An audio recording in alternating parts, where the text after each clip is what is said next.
So this month we're going to be doing verse 13 of Uڵḷadu Nāṛpadu. This is the last of a series of 4 verses in which Bhagavan is talking about arivu, or knowledge, or ñāṇa, awareness. One of the primary things he's doing in all these 4 verses, he is drawing a very important distinction which is often overlooked. It's not, you don't find this discussed so clearly by people who are talking about Advaita philosophy. People talk about consciousness or awareness, whatever. But there is, when basically there are 2, awareness appears in 2 forms. The real form of awareness, according to Bhagavan, is not awareness of anything, but just pure awareness. Of course, pure awareness entails being aware that one is aware, and being aware that one is aware entails being self-aware. So, I mean, if we're pure awareness is not aware of anything other than itself, but itself is not an object of its awareness. It is just aware I am. That is the, I mean, we can't, no words can capture it. It is just pure awareness. Awareness just of being aware, of being I am. Whereas what we generally call awareness is awareness of something, awareness of phenomena, awareness of objects. We generally take waking and dream to be states of awareness. And we take sleep to be a state of unconsciousness or ignorance. Bhagavan says actually the opposite is the case. Sleep is a state of pure awareness, pure knowledge, perfect knowledge in sleep, and complete ignorance in waking and dream.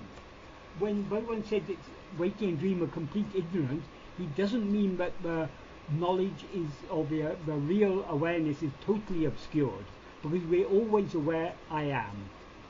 But we are not aware just, we are not just aware I am. Firstly, we're aware of ourselves as I am this or I am that. We now take ourselves to be a person. I am Michael. In sleep, I'm aware of myself without being aware of Michael. So Michael is not what I actually am. But in waking and dream, I seem to be Michael. Michael is just an arbitrary name, it could be any name. And that name is a name applied to a form, to a body. So in waking and dream, we all experience ourselves as a body. And along with the body comes, that, as Bhagavan says in verse 5 of Uڵḷadu Nāṛpadu, Ulu Pancha Kosa Ulu, the body consists of 5 sheaths. The body is a form of 5 sheaths. Because we never experience ourselves as a body without experiencing that body as being alive. Nobody has ever felt I am a dead body. We are aware of not only of this physical body, we're also aware of the life in this body. And we are only aware of this body in a state that seems to us to be waking. Whether it's waking or dream, even when we're dreaming, we seem to be awake. So, because we're awake, whenever we experience awake in vertical sense, it's not real awakening, but we are aware of ourselves as the body, and therefore we are awake in that sense.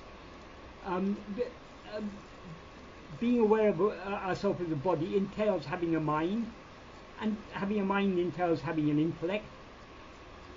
So that's 4 of the sheaths. The physical form of the body is the Annamaya kosha, the life in the body, the breath and the heartbeat and all the metabolic processes that are going on, all the activities in the body, life processes or whatever, and also all the actions of our limbs and everything, how our limbs are able to move, because there's a life in this body. So that is pranamaya kosha. And there's a mind which is thinking many thoughts. That is manomaya kosha. There's an intellect which is judging. This is true, this is untrue. It's that power of distinguishing things. That is the intellect. That's more subtle than the mere thinking of the mind.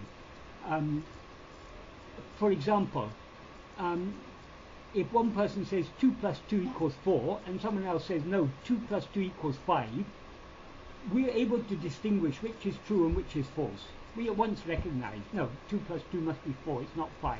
That distinguishing power of the mind is what is called intellect, the buddhi, or the vijñānamaya kosha. So this is happening all the time. So all these 4 sheaths are there. But underlying all these 4 sheaths, there is another sheath. That sheath is our self-ignorance. If we were aware of ourselves as we actually are, we wouldn't be aware of ourselves with this body. So we have to be ignorant of what we actually are in order to be aware of ourselves as I am this or I am that. So that is the fundamental sheath. It's what is sometimes called the anandamaya kosha or the karana sarira. For whom are all these sheaths? For whom all these sheaths make up a body? Who is it who says all this body is I? That is the ego. So the ego is even subtler than the karana sarira. Karana sarira is one of the coverings, one of the sheaths, one of the koshas that cover the ego. Of, let's say, but the ego covers itself with these sheaths. Why it covers itself with these sheaths? If it doesn't cover itself with these sheaths, it will be aware of itself as it really is. So it takes on all these and says, I am this. I am this body. I am alive. I am thinking. I am distinguishing. I am discriminating. And I don't know what I'm aware of myself as this, therefore I don't know what I actually am. The karana sarira is also said to be, not only is it the darkness of self-ignorance, it's also the said to be the storehouse of all the vasanas. That is where all our likes and dislikes, our desires and fears, they're all embedded in the karana sarira. So these are all things that the ego takes on itself. The ego doesn't exist independent of these 5 sheaths. As Bhagavan says in verse 25, Uḻḷadu Nāṛpadu. Uḻḷadu means grasping form. What form is it? It's a form, this 5-sheath form of the body. So grasping form, it comes into existence. Uḻḷadu Nāṛpadu, grasping form, it stands. Like it exists by, first it grasps the form in order to come into existence, then it continues grasping form in order to exist. So the form is, the first form it grasps is these 5 sheaths that constitute the body, and then through the sense of this body, it's aware of so many physical phenomena, it thinks so many thoughts about this. So all phenomena are forms that are being grasped by the ego. Awareness of phenomena is grasping form. So grasping form it stands, and grasping form ullupatri undu miha ongum. That's grasping and feeding on forms. It flourishes, it grows, and it expands, and it flourishes. Ulluvittu ullupatram, leaving one form, it grasps another form.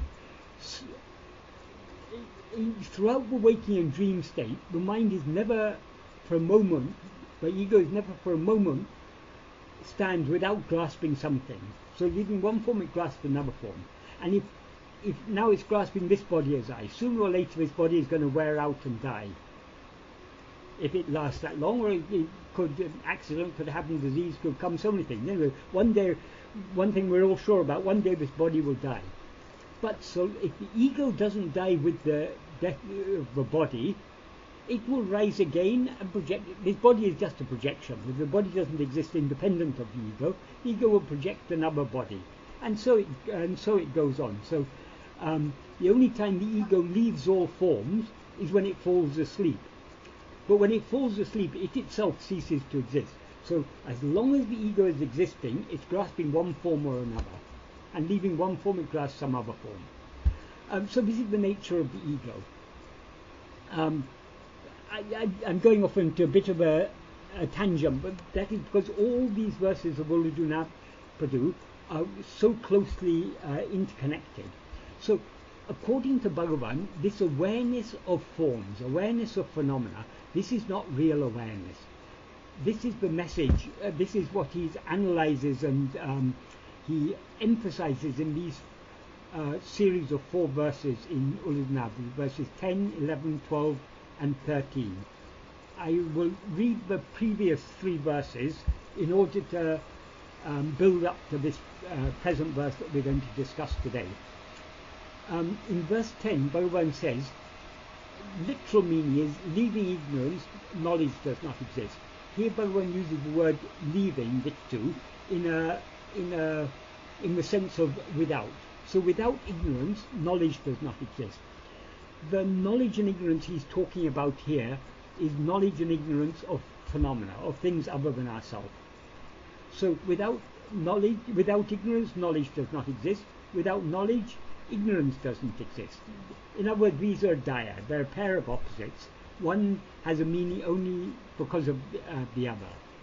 And then he says in the next sentence, only the knowledge that knows oneself, who is the first, by investigating to whom are that knowledge and ignorance, is knowledge. Here what he means by oneself is the ego, because it's only the ego who has knowledge and ignorance. But he says only the knowledge that knows oneself.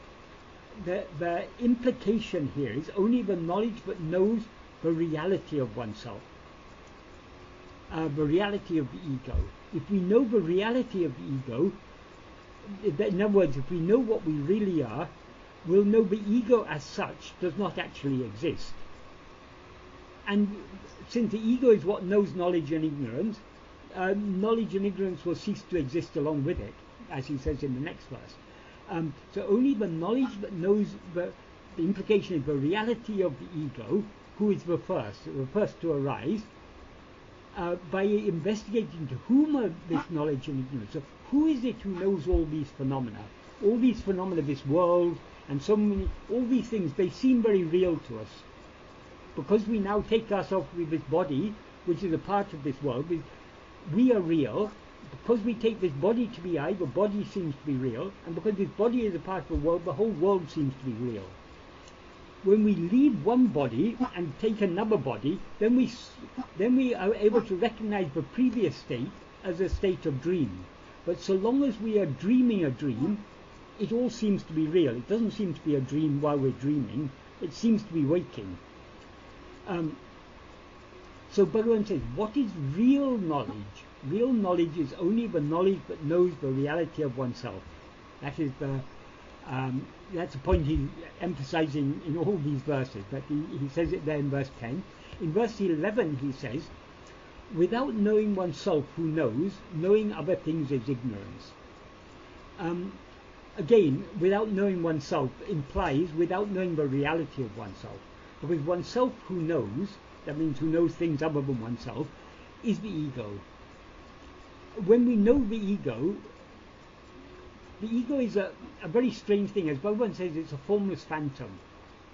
We seem to be this ego only so long as we're aware of other things. It's like if we were walking in a dark forest at night, there may be a little bit of moonlight or starlight coming through the leaves of the trees, so we see shadows and the movements of light around us. We think we may fear that these are there are ghosts in the forest.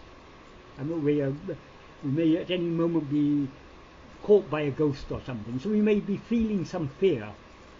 We feel fear only so long as we don't look at those ghosts closely. If we look at any of what seems to be ghosts, if we look at them very closely, we'll see, oh, it's just a bit of moonlight coming through the trees and reflecting on the leaves or whatever. we'll see, but they're not real. They're not really ghosts when we look at them closely. But if we're not looking at them closely, if we're not looking directly at them, catching them out of the corner of our eyes, it looks like there's ghostly movements around us in the forest. Ego is like that. When we look at other things, we seem to be this ego. But when we look at the ego, it ceases to exist. We find there's no such thing. We cannot find any ego. So when Bhagavan says without knowing oneself, that it means either without knowing the reality of oneself, without knowing what we actually are, or without knowing the non-existence of oneself. Oneself here means ego. So without knowing the non-existence of the ego, or without knowing the reality of oneself, it amounts to the same, because when we know what we actually are, we'll know but we are not this ego, and the ego is just a wrong knowledge of ourselves. When we know what we actually are, we'll know there never was any ego, because we'll know we've always known what we actually are. So what Bhagavan is saying in these verses is very, very subtle, but we have to understand correctly. In many English translations, they put without knowing the self who knows. They put the self with a D, which is there's no word for D in English, T-H-E, I mean in Tamil, there's no equivalent of T-H-E in Tamil, and there are no capital letters. So all the Bhagavan is actually saying is without knowing oneself. But if we translate it without knowing the self, that implies that the self is what knows other things. But Bhagavan says knowing other things is ignorance in the same sentence. It's just a lot of the English translations, if we read them, they really don't make a lot of sense if we think deeply about them, which is because the real inner meaning of Uḷḷadu Nāṛpadu, because the Uḷḷadu Nāṛpadu hasn't been properly explained in English, most people don't really understand what Bhagavan is, what exactly Bhagavan is teaching us. And so what is what Bhagavan teaches in Uḷḷadu Nāṛpadu is really radical philosophy and very, very revolutionary. Though it's all there in Advaita Vedanta, but it's Advaita Vedanta is so full of so many unnecessary concepts. It's so complex. Whereas Bhagavan has taken the simple essence out of all the. We could go on reading Advaitic texts and commentaries on commentaries, and we could spend a lifetime studying all these things and not really understand. But Bhagavan had taken the essence of all these things and put it in all these Nāṛpadu. How Bhagavan was able to do this? He didn't even read all those. Bhagavan probably hadn't read all the Upanishads. I'm sure he hadn't read Shankara's commentaries or anything like this. From direct experience, he knew what the truth is. He put his own experience there, and we say this is the essence of Advaita Vedanta. But Bhagavan has not only has he simplified and thereby clarified it, he's also presenting it in a very, very in Advaita, for example, it is said the whole problem is avidya. Avidya means ignorance. But for whom is avidya? After Shankara wrote all his commentaries, among his disciples there were two schools of thought, and this went on for centuries after Shankara. There were two prominent schools of thought among the Shankara Advaitins. One school of thought, the fundamental problem, if there's ignorance, for whom is ignorance? Is ignorance for the jiva or is ignorance for Brahman? This was the dispute that went on. Some of them, one group said, no, Brahman cannot be ignorant, so ignorance must be for the jiva. But the other group said, no, if the ignorance is for the jiva, that means the jiva must perceive the ignorance. But ignorance is the fundamental cause. So it cannot be, it must be Brahman but must be ignorant. So there were these two schools. This is after Shankara wrote all his commentaries. So that means there wasn't sufficient clarity. Bhagavan has simplified everything, saying ignorance is only for the ego. The very nature of the ego is ignorance. Ignorance and ego are not two different things. The ego rises because of the ego is a wrong awareness of what we actually are, and that wrong awareness is ignorance. so again, sorry, I'm slightly branching off. So coming back to this verse 11, what Bhagavan says, without knowing oneself who knows, knowing other things is ignorance. Here Bhagavan very clearly says, knowing anything other than ourselves is ignorance. Some people may misinterpret this sentence and say, well, Bhagavan says, without knowing oneself, knowing other things is ignorance. So we can know, if we know ourselves, then knowing other things is not ignorance. That is not the meaning that Bhagavan intended, because as Bhagavan made very clear in so many places, if we know what we actually are, there's nothing else for us to know. He says it very clearly, I think, in verse 31. He says, how to understand the state of those who know nothing else, who don't know any other thing. So what Bhagavan is very, very clearly saying here, knowing other things, in other words, knowing objects, knowing phenomena, knowing anything other than ourselves is ignorance. Aṇḍṛi arivo, he says. Besides, I mean, other than ignorance, can it be knowledge? No, it's only ignorance. When one knows oneself, the support for knowledge and the other here means ignorance. So when one knows oneself, the support for knowledge and ignorance will cease. Here oneself means the ego. So when we know either the reality of the ego or the non-existence of the ego, which amount to the same thing, because if we know the reality of the ego, we'll know that's knowing what we actually are. We will know the ego never existed. So so long as we fail to see that the ego doesn't exist, we're in ignorance. When we know the non-existence of the ego, and since the ego is the support for knowledge and ignorance will cease. That is, when we know the truth of the ego, we'll know the ego doesn't exist, and therefore knowledge and ignorance of other things doesn't exist. Then in the next verse he says, what is devoid of knowledge and ignorance is actually knowledge. And in the Kalivemba extension, he says, he added an adverb here, what is arabe, what is completely devoid of knowledge and ignorance is actually knowledge. What he means here by knowledge and ignorance, again, is knowledge and ignorance of other things. What he means by knowledge is the pure awareness, the real awareness that we actually are. So here, but what he implies here is that real awareness, what we actually are, is devoid of knowledge and ignorance.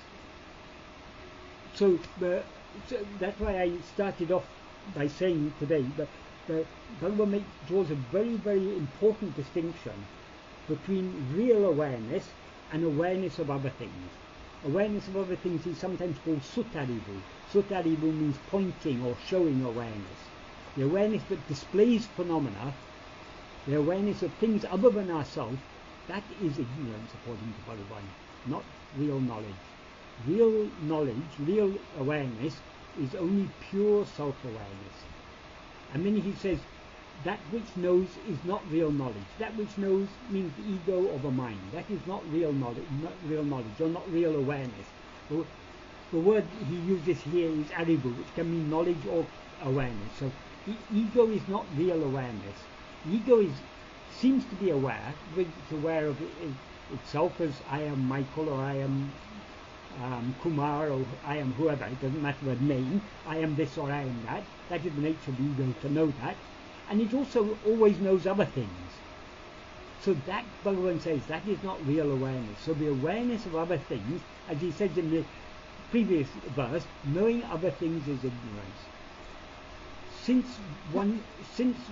Well, here there's no, the subject of this clause is implied, because if there's no actual, in Tamil, verbs can be used without nouns or pronouns. So we have to infer the subject of them. But since the subject of the main clause is oneself, tāṉ, we have to infer that is the subject of this. So since one self shines without another for knowing or for causing to know. Here oneself means oneself as one actually is, our real nature. Since our real nature shines without anything other, without another, either to know or to cause to know, oneself is knowledge. Oneself is That is, our real nature is awareness, is knowledge or awareness. And then again, the next sentence he said, parandu. Not all that means is not void. What it means is oneself is not void. This is a repudiation of a certain type of Buddhist philosophy that claimed that everything was swabhava sunya, devoid or void of any swabhava. Swabhava means any nature of its own, any real nature. Of course, phenomena, things, don't have any real nature. This body has no real nature of its own. It has no swabhava of its own. But what is the swabhava of all things is the one real swabhava, which is our own self. So we are not void, because as Bhagavan often said, our real nature is purna. It's infinite fullness. So that's verse 12. So now, after all this long detour, I finally come to the verse we're supposed to be talking about today, which is verse 13. In this verse, Bhagavan says, ñāṇamām tāṉēmey, nāṇāvā ñāṇam aññāṇamām, poyyāmañ aññāṇamumē, ñāṇamām taṉṇaiyaṉṭṛi iṉṭṛu, aññikaḻ ḍāmpalavum poymeyyām poṉṉaiyaṉṭṛi uṇḍō, puhal. What this means is, the first sentence is ñāṇamām tāṉēmey. Ñāṇam means, generally ñāṇam is translated in English as knowledge, but it also means awareness. In this context it means awareness. And so, whereas in the previous three verses Bhagavan was using a pure Tamil word, arivu, which means knowledge or awareness, here he's using the word ñāṇa, which means exactly the same as arivu. So, ñāṇamām tāṉē, that is oneself, who is awareness, and he says tān means oneself, tāṉē, a is a suffix, but it's an intensifier. It's an intensifying subject, a suffix. So tāṉē means oneself alone, oneself itself, oneself actually. It's an intensified. So oneself, who is awareness, alone is real, is the implication. Or oneself, who is awareness, actually is real. So we alone are real, what Bhagavan is saying here. And what are we? We are just pure awareness, is the implication. In the Kalivemba version of this verse, Bhagavan extended this first sentence by adding a relative clause, sarivaya. That's two words, sarivu aya. It functions here as an adjective describing ñāṇam. Sarivu is a noun that means thickness, denseness, closeness, abundance or fullness, and aya is a relative or adjectival participle that means which is. So sarivu aya we can either take as a relative clause that means which is dense, abundant or full, or we can simply take it as an adjective that means dense, abundant or full. It means the same anyway, but it's better here to take it as an adjective, because otherwise we have to say oneself, who is awareness, which is dense, is alone is real. Rather than having a relative clause within a relative clause, we can simply take it as an adjective. So the whole sentence means sarivaya ñāṇamām tāṉēmey means oneself, who is dense, abundant, full, clear awareness, alone is real. So Bhagavan is emphasizing nothing other than ourself is real. We alone are real, and what are we? We are just awareness. Not, as he clarified in the previous verse, we are not awareness of anything, we are just pure awareness. Awareness that is aware of nothing other than itself. To use a technical term of Western philosophy, but it's not used very clearly in Western philosophy. In Western philosophy, they sometimes distinguish between transitive and intransitive awareness. transitive, these are words that they borrow from grammar. In grammar you may be aware that verbs are, some verbs are transitive, some verbs are intransitive, and some verbs can be either transitive or intransitive. A transitive verb is a verb that takes an object. For instance, if you say, I fell, fall cannot take an object. You cannot say I fall my pen. You can say you drop the pen, but you can't fall the pen. So fall is an intransitive verb. But if you say I drop is a transitive verb. You can't say I drop without dropping something. There must be something for you to drop. So borrowing these terms from grammar, they talk of transitive awareness and intransitive awareness. How they use it in Western philosophy is very confused. But because these are very useful terms to apply to Bhagavan's philosophy, because what Bhagavan is essentially saying is real awareness is only intransitive awareness. That is awareness that is not aware of anything. Awareness of anything is transitive awareness. What is aware of things is the ego or mind. That, according to Bhagavan, is just ignorance. As he said in some of the previous verses, and as he says very emphatically in the next sentence, nāṇāvā ñāṇam aññāṇamām. That literally means awareness that, here Bhagavan again is using ñāṇa in the sense of awareness. So nāṇāvā ñāṇam means awareness that is many, or awareness that is manifold, awareness that is multiple, is ignorance. What is the awareness that is many? It is the mind. The mind, the ego rises and expands as all the other thoughts, all the other phenomena. Everything is as Bhagavan said, everything is a thought. The whole world is nothing but thought, he said very clearly in nāṇā. So all phenomena are just thoughts. So they're all an expansion of the mind. So what he means by awareness that is manifold here is the mind, which branches out into so many thoughts. That, according to Bhagavan, is ignorance. Before I continue explaining this, it would be useful actually to give a little bit of history of this verse. Most of the verses of Uḷḷadu Nāṛpadu were written during a 3-week period in the last half of July and the first week of August of 1928. And this was one of the verses that Bhagavan was writing at that time. All these verses were written at the request of Murugan, who asked Bhagavan, Meyyān ilbum adu mevam tiranam. That is, he prayed to Bhagavan, so that we may be saved, reveal to us Meyyān ilbum adu mevam tiranam. Meyyān ilbum means the nature of reality, adu mevam tiranam means and the means to attain it. So what he wants to know is, what is the nature of reality? How do we attain it? So these verses Bhagavan wrote in answer to that. So on the 30th of July 1928, Bhagavan wrote this verse. But when he first wrote it, he wrote it in a slightly different form. Then later, to pack in more ideas, he modified it. So before we go on further, it's useful to read the original form, because that gives, particularly this sentence, it casts some more light on this.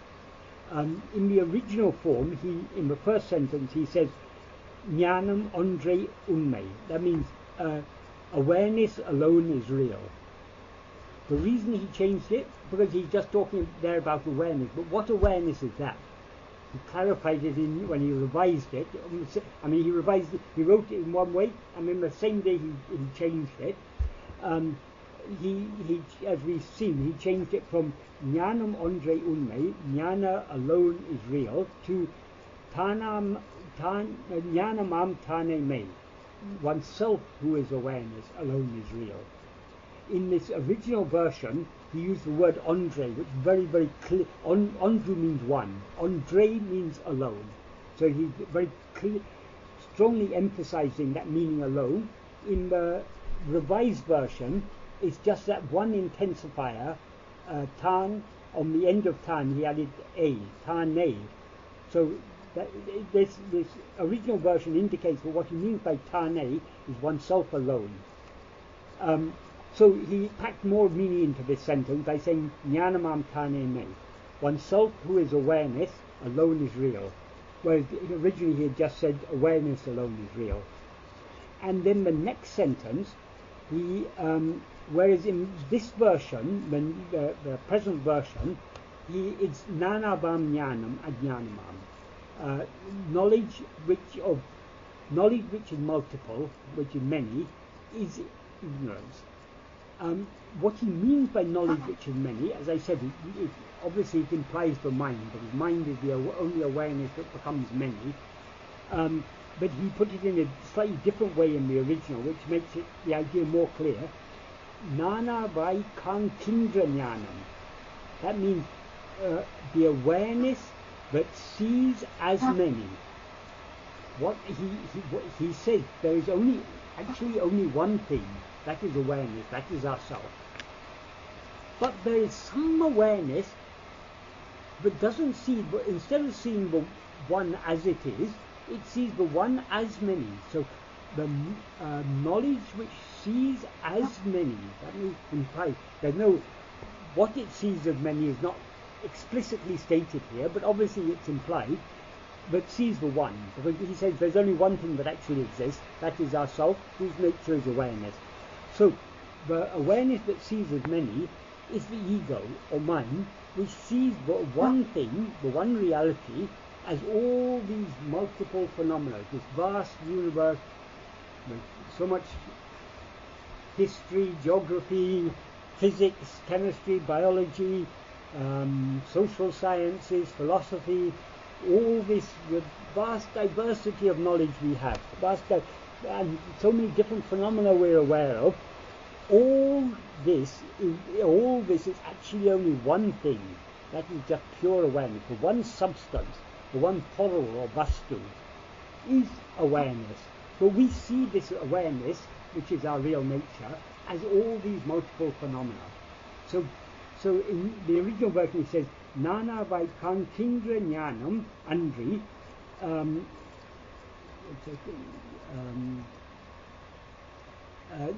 nāṇāvā ñāṇam aṇḍṛi, iṉṭṛu aññāṇam. That means ignorance, which is not other than the knowledge, the awareness that sees as many. ñāṇam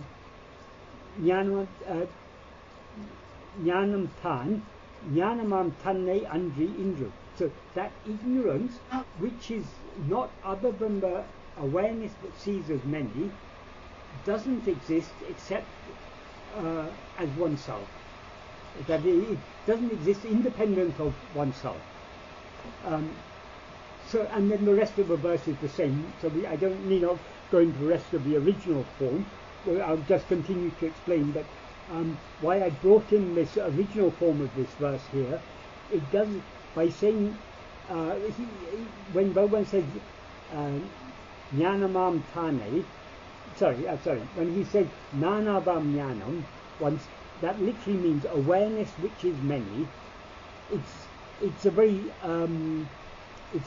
terse and cryptic way of putting it. So to understand exactly what he means, it's useful to refer back to this earlier version of the verse in which he said nāṇāvā ñāṇam, awareness that sees as many. According to Bhagavan, that is only ignorance. So the mind or ego is only ignorance. And the nature of the mind or ego is to be aware of things other than itself. That awareness of other things, awareness of multiplicity, according to Bhagavan, that is only ignorance. But though it is ignorance, he clarifies in the next two sentences, or next three sentences. But what he says in the next sentence is, poyyāmañ aññāṇamay, ñāṇamām taṉṇai aññāṛi iṉṭṛu. That means even ignorance, which is unreal, does not exist except as oneself, who is awareness.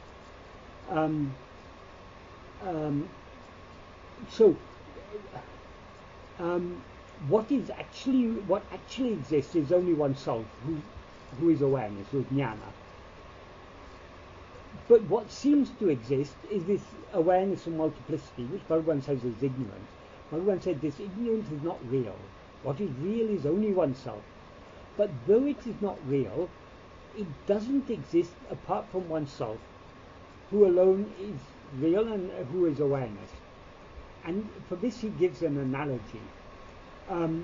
If we take this analogy too literally, we can misinterpret it, but I'll discuss that afterwards. What he says in the analogy is, all the many ornaments are unreal. Why does he say the ornaments are unreal?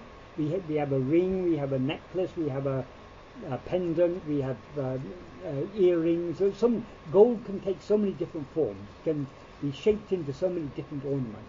According to Bhagavan, those ornaments, they're just forms. They are unreal. Why are they unreal? Because they're transitory. The same piece of gold, one day it can be a ring, the next day it can be made into an earring, the next day it can become part of a necklace, the next day it can be melted and made into a gold brick. So the forms aren't real, according to Bhagavan. So all the many ornaments are unreal, he says in one sentence, and then in the next sentence he says, poyyāmañ poṉṉai aññāṛi uṇḍō. Do they exist except as gold, which is real?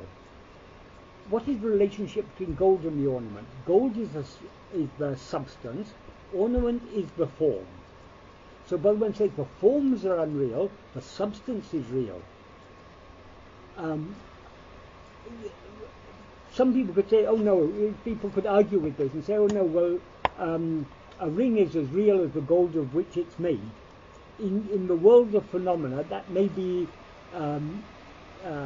that may appear to be the case, but Bhagavan is we should understand the use Bhagavan is making of this analogy.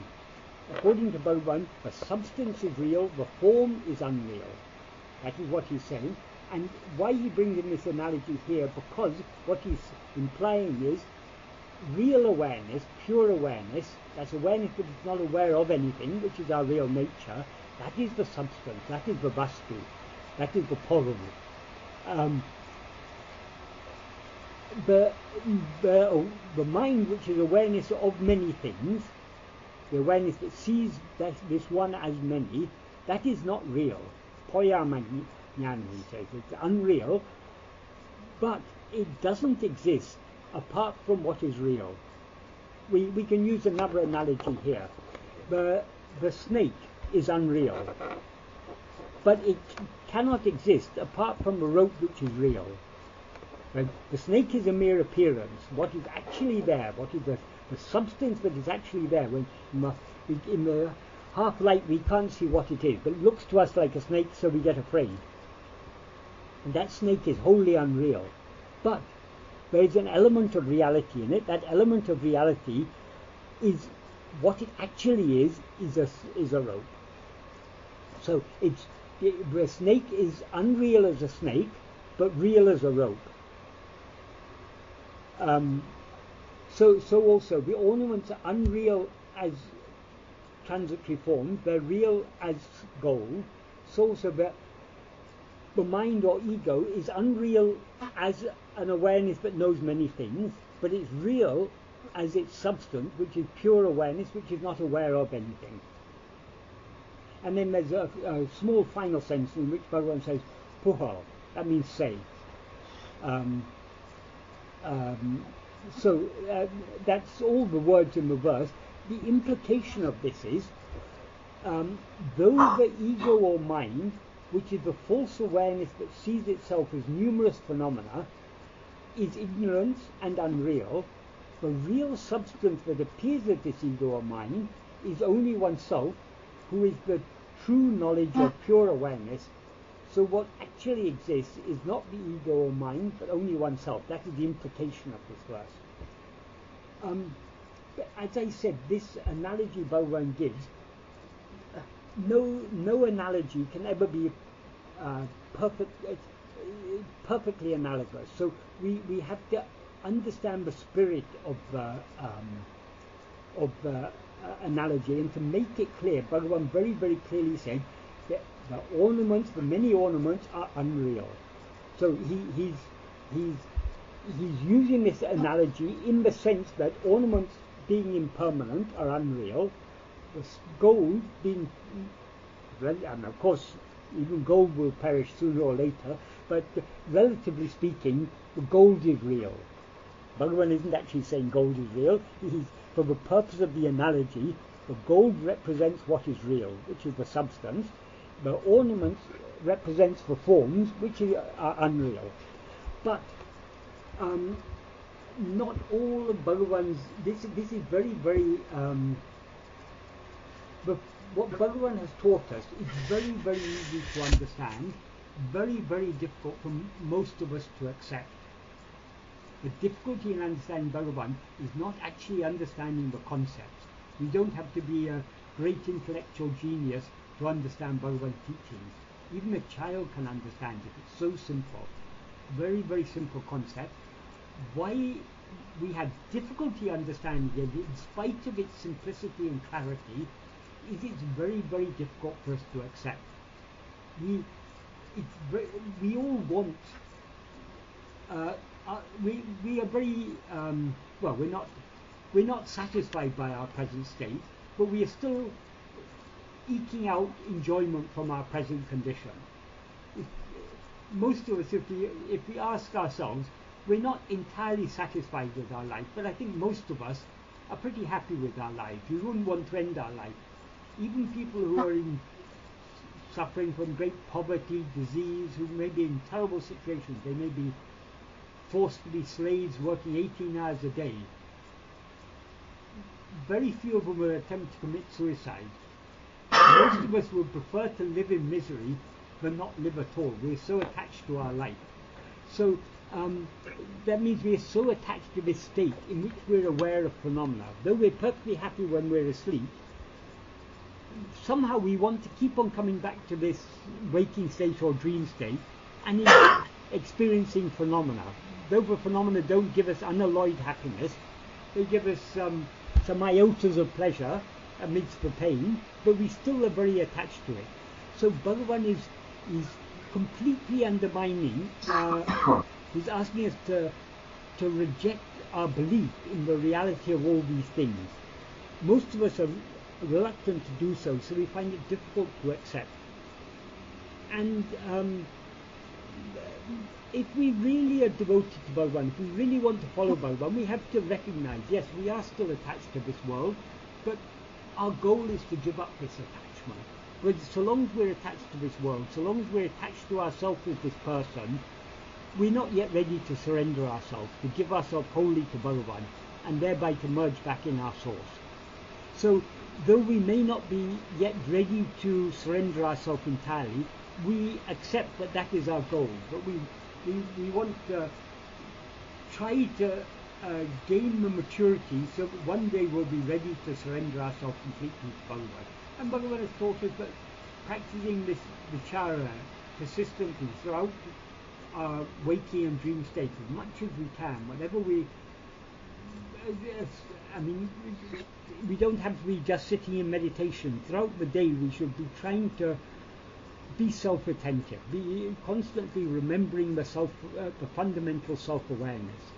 This will purify our mind and make us willing to surrender ourselves to Bhagavan. This is our goal. But there were some among Bhagavan's devotees who were devoted to Bhagavan as a god, because they considered Bhagavan as some sort of divine being, incarnation of Subramanya or whatever, they had their own imagination. So they were devoted to Bhagavan as a god, but they didn't like Bhagavan's teachings at all.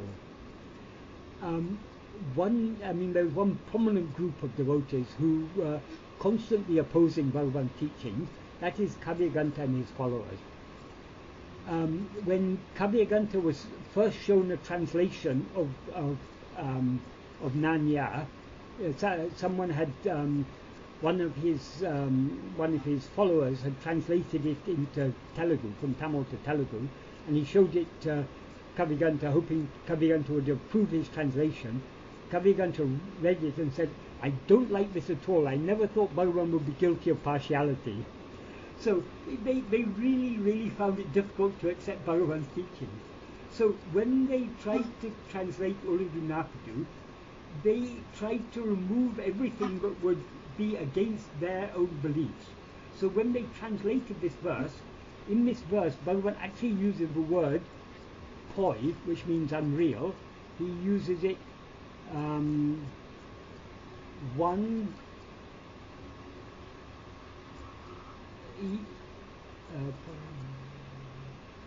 he uses the word poi twice here, I think, as far as I can see.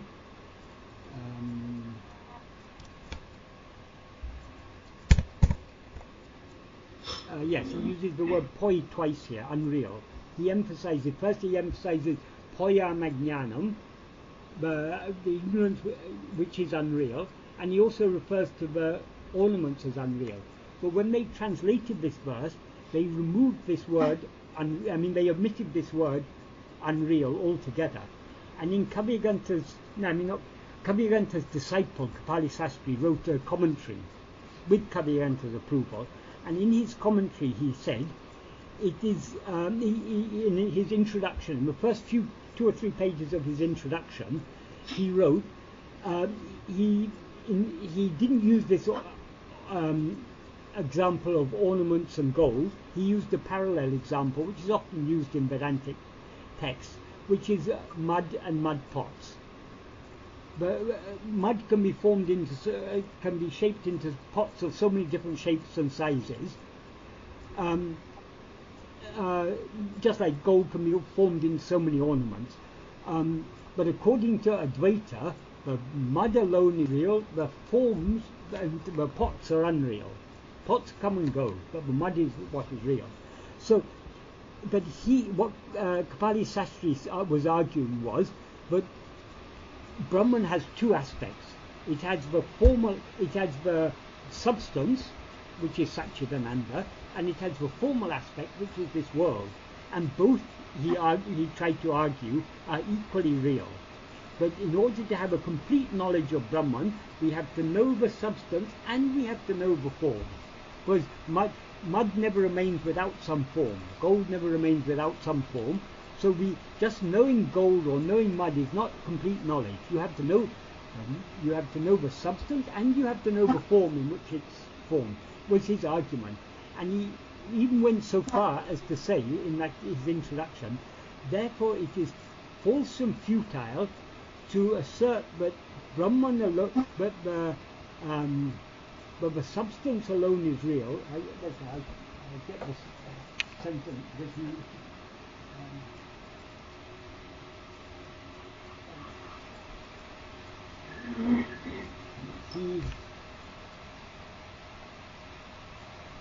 why I emphasize this, it shows how very, a lot of people misinterpreted Bhagavan, not knowingly, but simply because they didn't understand. But some people actually deliberately tried to misinterpret Bhagavan.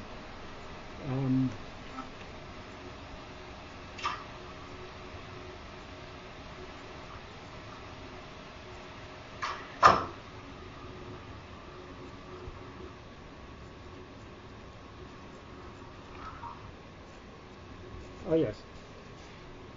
After giving some 2 pages of arguments about this mud and pot, he then says, it is evident then that it is both futile and false to affirm that the substantial truth alone of the world being, Brahman, is real, and that the formal aspect of Brahman as the world is unreal. So basically what he was trying to argue is the world is as real as Brahman. Brahman is the substance, world is the form. Both are equally real. How he was able to make this argument, because in their translation they had omitted these words unreal. So every word in Bhagavan's verses are very, very important. Why Bhagavan emphasized this word poi, both when talking about aññāna and in the analogy, he emphasized the manyness, the many forms, or the many awareness of manyness is unreal. What is real is only the one substance. In the case of gold ornament, the substance is gold. In the case of awareness, the real awareness is only the awareness that is one, that is aware of itself, that is aware of nothing other than itself. That is real awareness.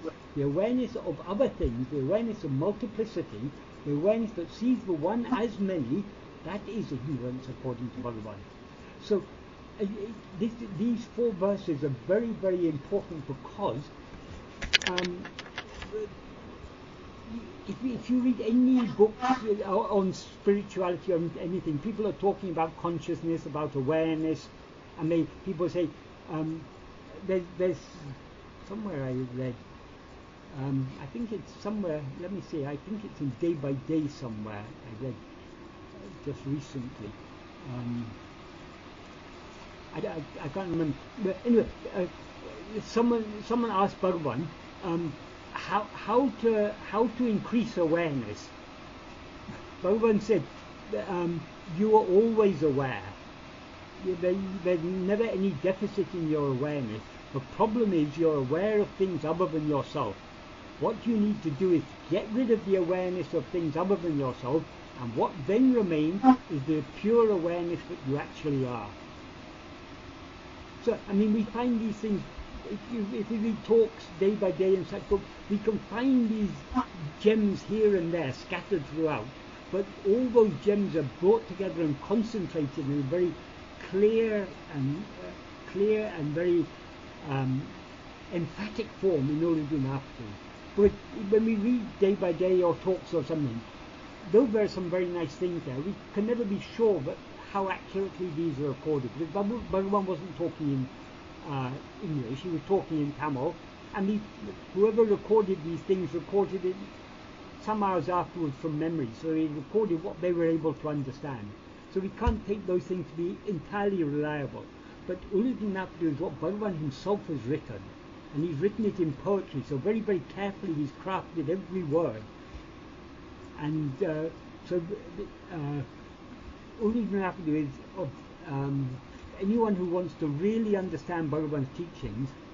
Uڵḷadu Nāṛpadu is the key. There's nowhere else, but a little bit there's a lot of substance in nāṇā. There's also a lot in Upadesundya, and another works in Arunachalashtakam. So many places Bhagavan is talking about the same subject, but in no place does Bhagavan give his philosophy in such a complete and coherent manner as he does in Uڵḷadu Nāṛpadu. And out of the 40 verses of Uڵḷadu Nāṛpadu, he devoted 4 particularly to drawing this distinction between real awareness and awareness of other things.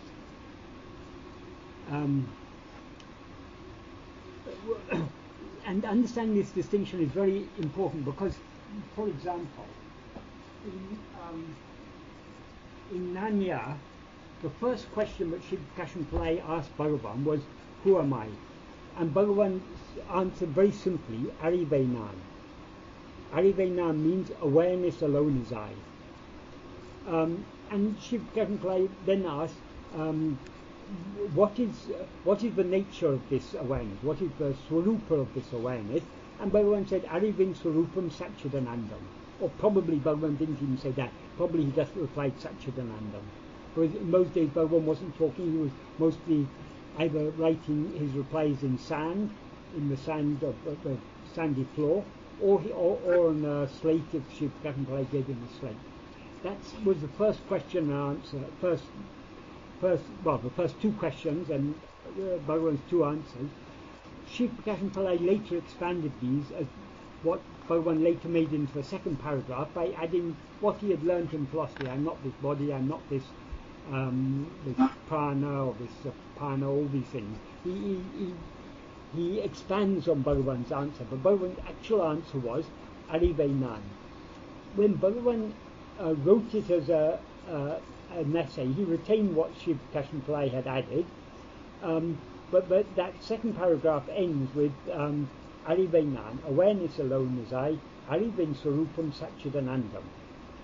Then in the very next sentence he begins, Sava Arivikum, Sava Torikum, Karanamahya Manam Adanginal Jagadrishti Ningam. That means if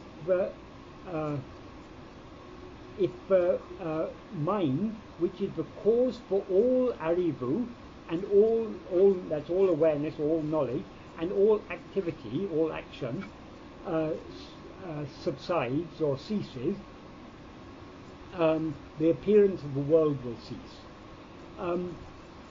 But if we don't think carefully about it, there's a contradiction here, because firstly he says arivu, awareness alone is I. Then he said the mind is the cause for all awareness. Obviously, the awareness he's talking about in the first sentence of verse 3, and the awareness he's talking about in the third paragraph, and the awareness he's talking about at the end of the previous paragraph is not the same awareness. He's not using the word awareness in the same sense. The distinction is when he says arive nān, as he clarifies in Uڵḷadu Nāṛpadu, arivu in that context means pure awareness, not awareness of other things, but that's why Palayasam, what is the nature of that awareness? Satchidananda. Satchidananda is not awareness of anything. Satchit means awareness of what is, of being. So it's and the nature of the awareness of what is ananda, it's happiness. So that is not awareness of anything, it's awareness, well, we say awareness of what is, or awareness of oneself, or awareness of being, but what is, or being, is not an object. The awareness itself is what is. So when he says about the mind being the cause for all awareness and all activity, what he means by awareness there is awareness of other things. So we can infer from what Bhagavan has written here, he's using this word arivu in two different senses. The mind is the awareness that is aware of many things. Our real nature is the awareness that is not aware of anything other than itself. And this distinction is crucial to understanding Bhagavan's teaching correctly. This is crucial because what Bhagavan says is we all take waking and dream to be a state of awareness or a state of knowledge. But according to Bhagavan, it's a state of complete ignorance because it's a knowledge of manyness. We are seeing the one as many. That is ignorance according to Bhagavan. Sleep, on the other hand, which we, from the perspective of our mind, we take sleep to be a state of, I wasn't aware of anything in sleep, it was a state of darkness, it was a state of ignorance. We say so many things about it. I mean, we disparage sleep in so many ways, but according to Bhagavan, sleep is a state of pure awareness. This is a very, very important clue to us when we are trying to investigate and find out what we actually are, because we cannot be anything. We cannot be something that we are at one time and not at another time. But we seem to be at one time but not another time. Now we seem to be this body. If we were really this body, we would have to be aware of ourselves as this body, not only in waking, but also in dream and also in sleep. In dream we're aware of ourselves as some other body. In sleep we're not aware of ourselves as any body at all. So the body that we now seem to be is not what we actually are. So what actually are we? If we eliminate everything else, everything that appears and disappears, the only thing that remains always is pure self-awareness. And that is what we experience in sleep. So when we are trying to investigate what we actually are, we should be trying to be aware of that pure self-awareness that we're aware of in sleep. We're trying to extract ourselves from all these phenomena, to extract ourselves from all that we seem to be, and to be aware of what always is.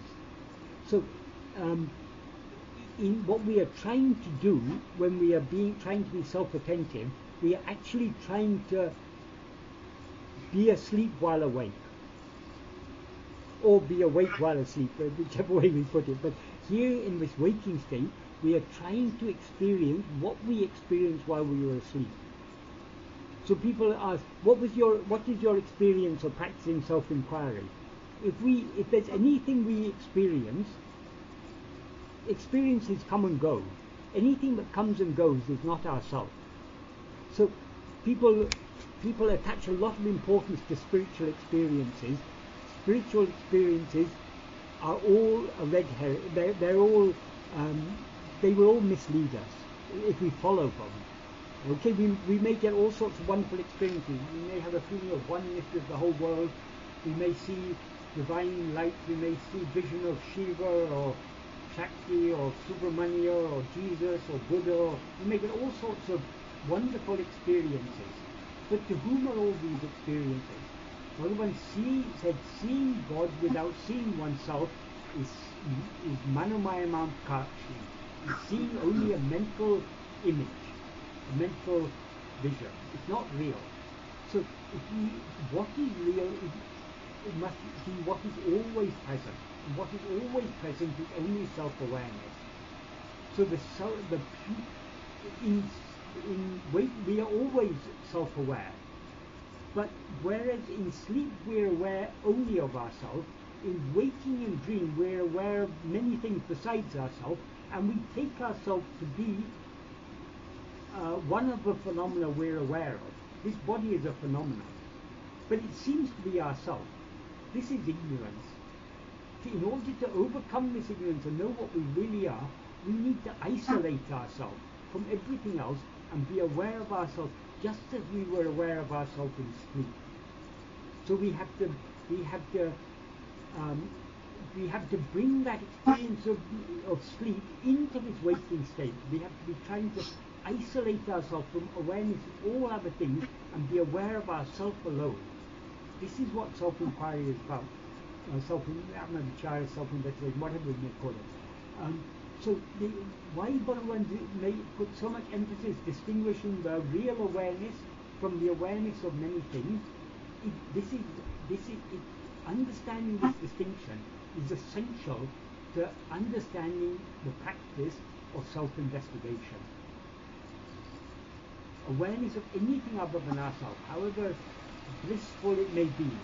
People, I was in meditation 20 minutes, I experienced such peace, but then when I came out of meditation, the peace went away and all these thoughts came.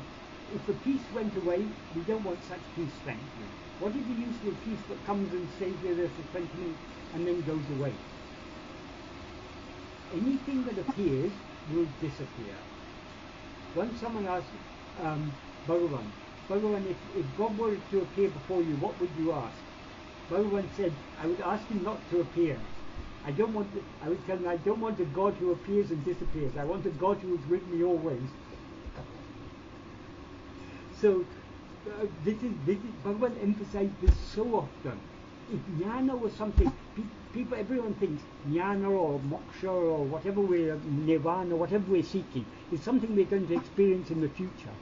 Bhagavan said, if jnana was something that will come in future, it will also go in future. Such a jnana is of no use to us. The real jnana is what is always present. That is why he said in the first sentence of this verse, ñāṇamām tāṉēmey. Oneself who is jnana alone is real. Jnana means that pure awareness. So today I think I've talked quite a long time, but it's just, this is such an important aspect of Bhagavan's teachings. It's so important. If we understand this, it's a key to understanding so many. The thing with Bhagavan's teachings are very, very simple, but it's like a jigsaw. Everything fits together very neatly and coherently. But we've got to put all the pieces into place in order to get a full and coherent picture. If we understand Uḷḷadu Nāṛpadu properly, whatever spiritual question we may be asked, we can answer very easily. We don't have to be, I don't claim anything as far as spiritual, I'm still a simple aspirant on the path. I'm the same as everyone else. But by understanding Uḷḷadu Nāṛpadu, I find whatever questions people ask me, it's so easy to answer them. Because all the answers are given there in seed form. Uḷḷadu Nāṛpadu isn't the only important work of Bhagavan's. There are so many other important works, and it's important to also understand Nāṇā, Upadeshundya, Aruṇāchala, all these things. It's important to understand them, but the key to everything, the most fundamental and important teachings of Bhagavan are these verses of Uḷḷadu Nāṛpadu. If we've understood this, we've understood everything. And whatever we can reply to any philosophers, any skeptics, any atheists, any people of any other school of any religious belief or anything. We've got Bhagavan has provided us with such strong arguments. But of course, Bhagavan hasn't given us these arguments first to go and argue with the world. In fact, he condemns that very clearly in the second and third verses. It's not for arguing with the world that he's given us these things. Why I say, why he gives us all this, our belief, our trust in Bhagavan need not be shaken. Whatever philosophers may come with arguments, or whatever atheists may come, or whatever people of other religious beliefs may come and argue with us, we are on unshakable ground. If we've understood Bhagavan correctly, nothing would need shake us. And also, so nothing, no outward arguments that people may give us will shake us from our point. And when we go within, we'll have a clear understanding of what it is we're looking for. We're not looking for any experience. We're not looking for any object. We're not looking for any phenomena. People say, I tried to practice this self-inquiry, but I can't find the I. Who is the I who can't find the I? Are there two eyes? One eye can't find the other eye. I mean, you can see with so many, I mean, this sort of thing comes so often in talks and places like that. But people are still asking these questions. I don't understand. What is this self-inquiry? How can you find the I? Where is the I? What is the I? Is it on the right side, or is it here, there? I mean, people have so many imaginations. It is what is always there, what we're always aware of. It's not an object. I mean, the trouble is language. Language language developed for us to communicate about the external world, about phenomena. Language is very useful for our interaction with the world, for vivahara. Within Vivaharika Satya, language is very useful. But when we try to use this Vivaharika language to describe that which is beyond all Vivahara, beyond all phenomena, it just doesn't work. So that's why Bhagavan, a lot of what Bhagavan said, Bhagavan often talked metaphorically, because metaphor is the only way. So we have to see not only the words that Bhagavan has used, we have to understand what is behind those words. For example, sometimes Bhagavan said, your effort can take you only so far. That means your effort in going within can take you only so far. When you reach that point, some power will rise from within and drag you within. Are we to take it when Bhagavan is talking literally, but there's something going to rise and pull us within? This is poetic language. Bhagavan is a poet. He talks in the language of poetry. So the language of poetry is sometimes the best way of describing that which cannot be adequately described in words. So there's not literally anything, because what is real doesn't rise or subside. But from a poetic point of view, when we get engulfed in that absolute clarity of pure self-awareness, poetically we can describe it came up and swallowed us, as if some big shark had jumped out of the ocean and caught hold of us and pulled us down within. I mean, this is all the language of poetry, analogy, metaphor. But it's the only way of explaining it. So we have to read Bhagavan's words, but we have to see beyond the words, so what Bhagavan is pointing at. We shouldn't take it too literally. Bhagavan says diving within. Some people imagine you have to dive within, you have to go down into the heart on the right hand side. People have all sorts of imagination, because we take Bhagavan's words too literally. We have to understand the inner meaning of Bhagavan's words. In Advaita philosophy, or Sanskrit, in philosophy in general, they make a distinction between Vachyata and Lakshyata. Vachyata means the meaning of the words. Vachya means the word, Artha means the meaning. Lakshyata means the target meaning, or the intended meaning. So we shouldn't just understand the words that are there. Like in Uḻḷadu Nāṛpadu, Bhagavan is using this word tāṉ. So often, tāṉ means oneself. In the same verse, in the same sentence, he uses tāṉ. He says oneself, who is the base of oneself. what does that mean? How can oneself be the base of... He's using the same word tān to refer to the ego and to what we actually are. It's also this word arivu. He's using the same word arivu to refer both to ourselves as we actually are, both to refer to awareness of many things and to the real awareness, which is awareness of ourselves. So we always have to read between the lines. We have to understand the implied meaning of Bhagavan teachings. We can understand this once we this is why it said in the study of Advaita and the path to attain self-knowledge is sometimes said to be threefold: Sravana, Manana, Nididhyasana. Sravana literally means hearing, but it doesn't actually have to be reading or studying.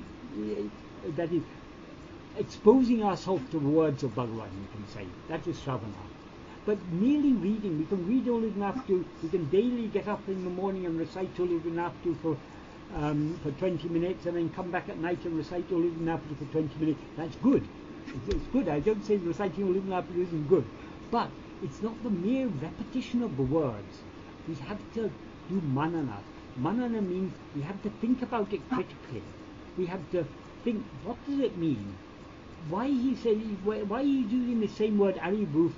He seems to be using it in two different senses. We have to think deeply about it, and we have to have a coherent understanding of it. All of Bhagavan's teachings, as I said, they're very, very simple.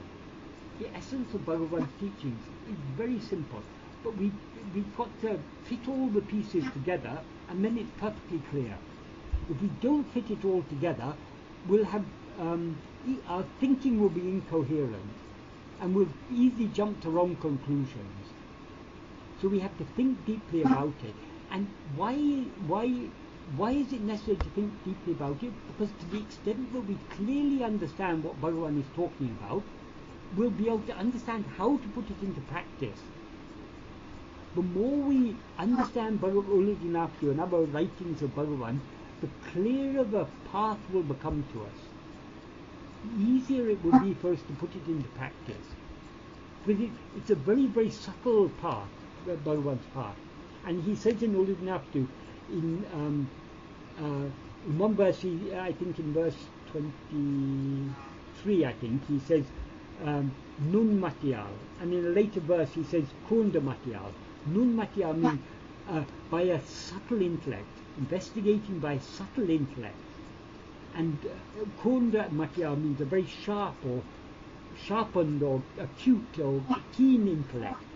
So it is in a sense an intellectual process, but not intellectual in the usual sense in which we use intellectual. Intellect, actually the English word intellect means distinguishing between. It means very much the same as vijnana. Vijnana, V means the distinction, distinguishing.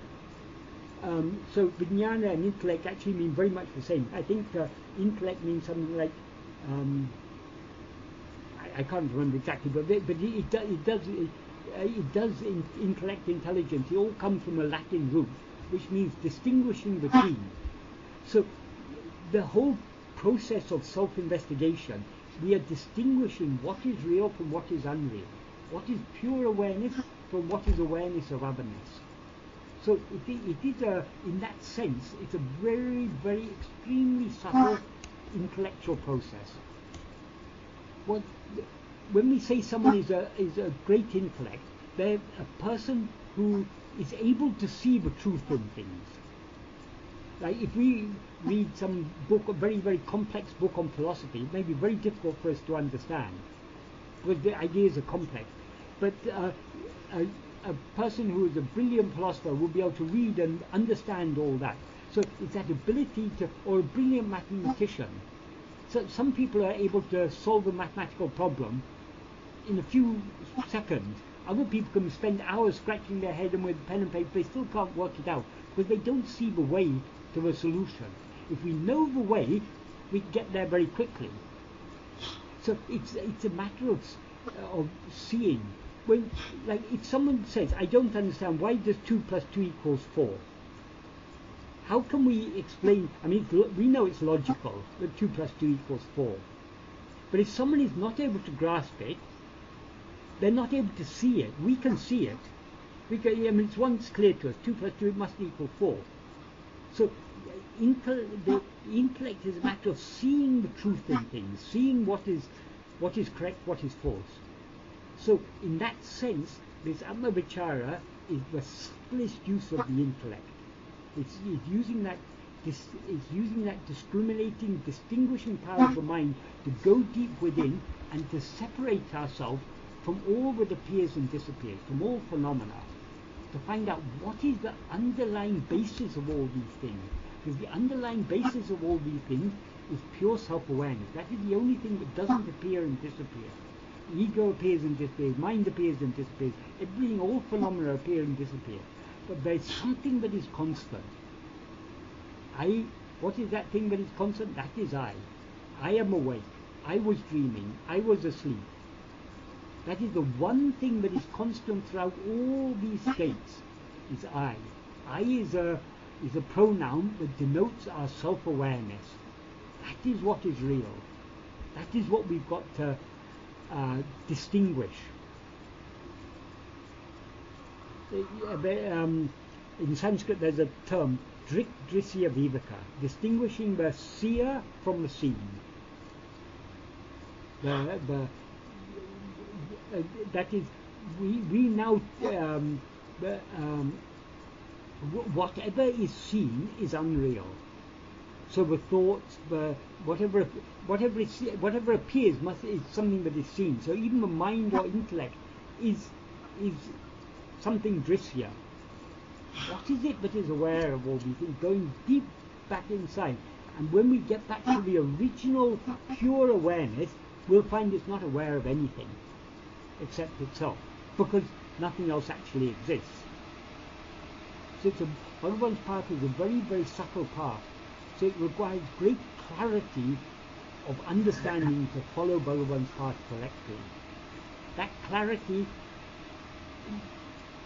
is greatly helped by understanding Bhagavan's original writings. But we won't be able to understand Bhagavan's original writing unless we put it into practice. Because when we're putting it into practice, we're turning our attention back to the light in our own heart. And that light is what gives light to the intellect and enables us to understand the meaning of Bhagavan's words. So the more we practice, the more we try to put into practice what Bhagavan has taught us, the clearer his words will become to us.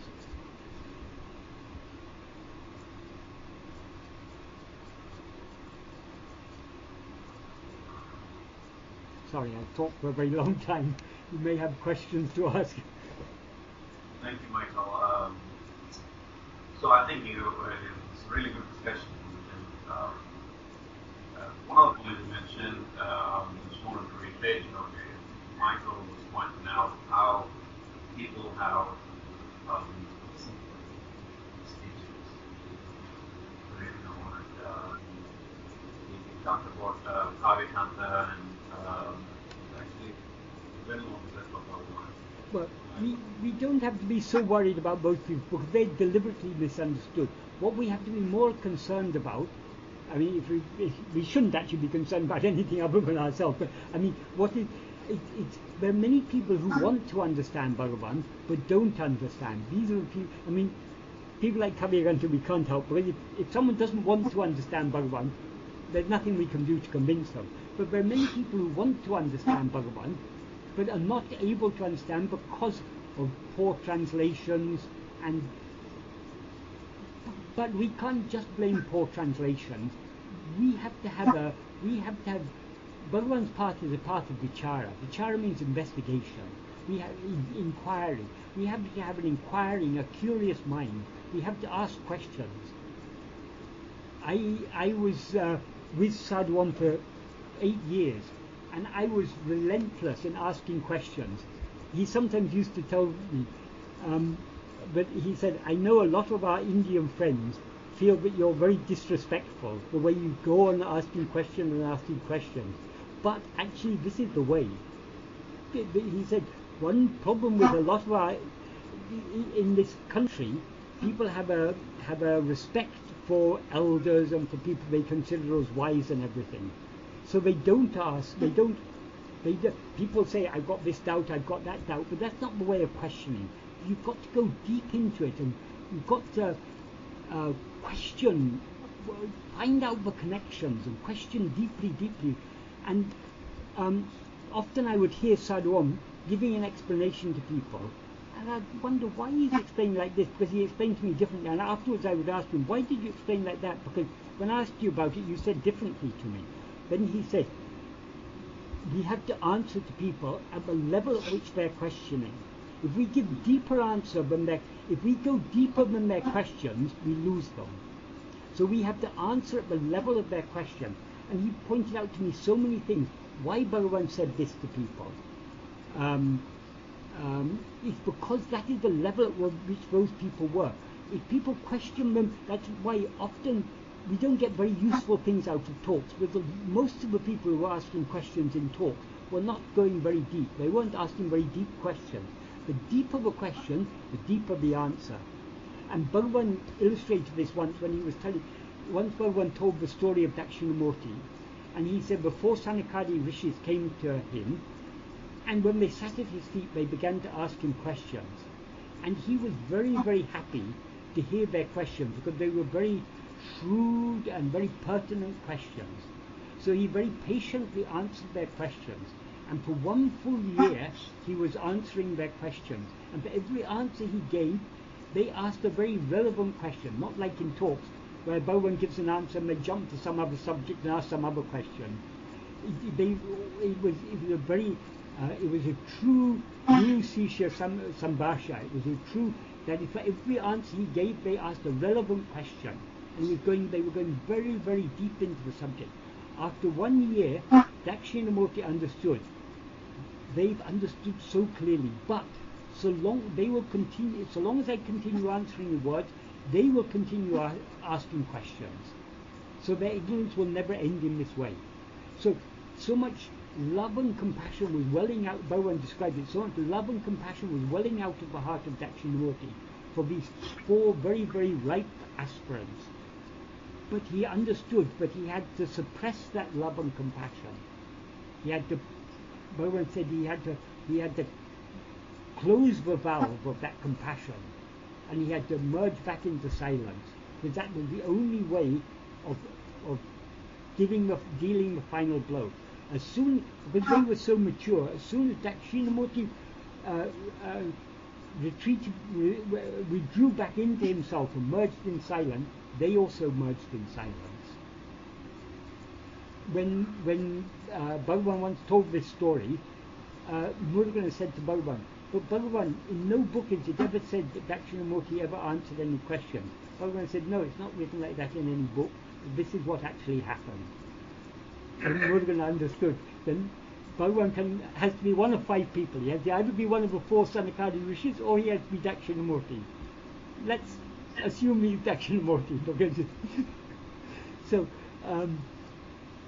But there Bhagavan's talking about how the questioning has to go very, very deep, because if we want to understand deeply, a lot of things Bhagavan said is just according to what people can grasp. And a lot of things Bhagavan said are very traditional beliefs. Like people ask, what's the difference between samadhi and sleep? Bhagavan often used to say, in sleep the mind is merged in darkness, in samadhi it's merged in light. But when I read that, I asked Sadhguru, but Bhagavan says that sleep is a state of pure self-awareness, so why does he say that in sleep the mind is merged in darkness? Sadhguru said, it's because people didn't ask him that question, but he gave that answer. If they had asked that question, he would have said, yes, there's no difference between sleep and samadhi, and nirvikalpa samadhi. Nirvikalpa samadhi is just a state of manolaya like sleep. It's a state where the mind is merged back into its source, which is light. There's no darkness inside. In sleep there's darkness from the perspective of the ego, not from the... But when we merge within, we're merging in light. We're not merging in darkness. As this ego, we don't remember it because we weren't there in that light. As ego, the ego wasn't there in light, but we were there in light. We are that light. That light is what we actually are. So many things. The more deeply we question, the deeper the answers we get. If we don't answer question deeply enough, we won't get such deep answers.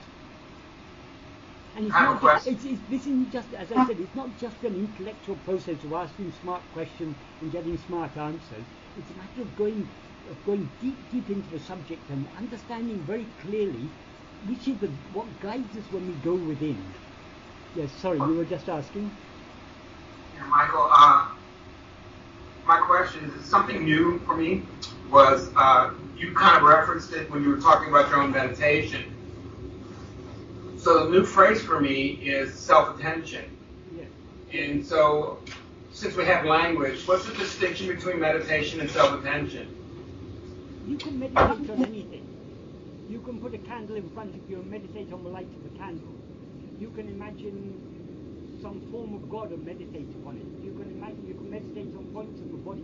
Meditation simply means thinking. You can think about anything. You can meditate on a Coca-Cola can, like Coca-Cola. That's all meditation means. But it's, every meditation, or at least most meditation, has an object. You're meditating on something. But Bhagavan sometimes Bhagavan said, don't meditate, just be. You're not to think of anything. But sometimes Bhagavan distinguish self-inquiry from dhyana. Self-inquiry means atma-vichara from dhyana.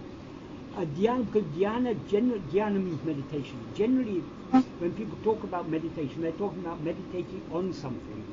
But Bhagavan also used the term in Uḷḷadu Nāṛpadu, in Nāṇā, swarupa dhyana. Swarupa literally means one's own form. It means one, but the implied meaning is one's real nature. So swarupa dhyana means meditating on oneself, self-meditation. So instead of meditating on any object, we're meditating on the meditator. Who is it who is meditating? Meditate on he who is meditating, on that which is meditating, on the mind, in other words, the ego. Meditate on the meditator. See the seer. That is the real meditation that Bhagavan has taught us. That is completely different to all other types of meditation. What distinguishes atma-vichara from all other types of sadhana? All other types of sadhana entail attending to something other than ourselves. In atma-vichara, we're not attending to anything other than ourselves. Well, other types of meditation, either they're attending to something other than ourselves, or they're trying to withdraw attention from everything. But how to withdraw attention from everything? There are some yogic techniques like pranayama and things. You can actually withdraw the attention from everything. What happens? You fall asleep. Or, to give it a fancy term, you go into nirvikalpa samadhi, which is just sleep. Someone waking up from nirvikalpa samadhi may feel that was different to sleep, because in sleep it was darkness, in nirvikalpa samadhi it's light. That's how it may seem to the yogi who's come out of nirvikalpa samadhi, but according to Bhagavan, actually the same light that we experienced in nirvikalpa samadhi we experience in sleep every day. There's no difference, no actual difference. It's just a seeming difference from the perspective of the mind in the waking state. But our aim is not to withdraw our attention from everything else, nor is our aim to attend to our aim is not to attend to anything other than ourselves, nor is it to withdraw our attention from everything else. We do have to withdraw our attention from everything else, but that is the byproduct. That is not the main aim. Our aim is to be, even to say attend to ourselves, it makes ourself sound like an object. So if we want to use slightly more subtle language, rather than saying paying attention to oneself, being self-attentive. It's a state of being attentive, not of paying attention. Because you can pay attention to objects, you can't pay attention to yourself. Well, you can, but you're using attention. Yourself is not an object. So we need to distinguish between attending to an object and attending to the subject, oneself. That's why a lot of people say, I can't find any eye to meditate on, because they want some object. Even great philosophers, there's one of the one of the most renowned philosophers of Western philosophy was a person called David Hume, who lived a few hundred years ago in the 18th century, mid-18th century. In one of his things, nowadays they talk about Hume's bundle theory of self. Because what he said is, when he looked inside to find himself, he couldn't find anything. All he could find was perceptions, feelings, thoughts, and everything. He couldn't find anything as himself. So he's written in his thing, other people may claim that there's some principle called the self, but I cannot find any such principle in myself. And if you read that passage, if we read, it's a very famous passage of Western philosophy. It's often quoted in books. Even in undergraduate philosophy, everyone will study that passage. And people compare it to Buddhism. They say, well, his theory is very similar to Buddhist theory of no self and everything. But if you read the passage in the light of Bhagavan's teachings, he's talking absolute gibberish. He says, I can't find any self in myself.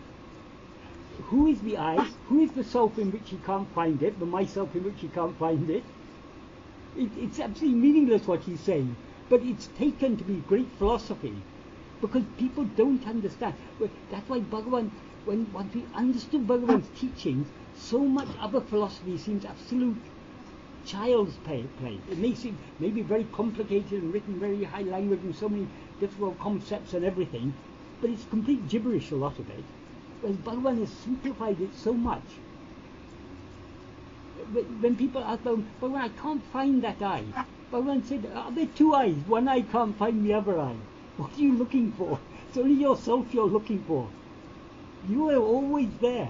You just have to see yourself. How can we see ourselves? Obviously we can't see ourselves. It's not a matter of going in the mirror and seeing our reflection or something. When he says see yourself, he means be aware of yourself as you actually are. So it is Atma-vichara is a very, very subtle process. And if you ask me what is self-attention, I myself, I got an inkling of what is self-attention. I don't know what is self-attention. Because if I knew what is self-attention, I would know what I am. We attend, the reason we practice self-attention, the reason we try to be self-attentive is to learn what self-attention is. How to practice Atma-vichara? Try it and see. You will learn to practice Atma-vichara. Nobody can explain to you how to investigate yourself. You have to investigate yourself, and by investigating yourself, you'll learn how to investigate yourself. Can anyone explain to you how to ride a bicycle? You can read about balance, this and that, but however much it's explained to you, you won't be able to learn ride a bicycle until you get on a bicycle and fall so many times, and eventually you'll get the knack of balancing yourself. Exactly the same with self-inquiry. We have to balance ourselves in a state between the forgetfulness of sleep and the thoughtfulness of waking. We have to remain balanced in that state of Jagrat Sushupti, the wakeful sleep. Samadhi, that is the razor's edge that is referred to in the Upanishads. So we have to remain balanced on that razor's edge, neither attending to other things, nor giving up attending to anything. Because when we sleep, we withdraw our attention from everything else, because we're tired, and we merge into sleep. The yogis who go into nirvikalpa samadhi, they by their pranayama and other techniques, they manage to withdraw their attention from everything else, and therefore to go into that blissful state of nirvikalpa samadhi.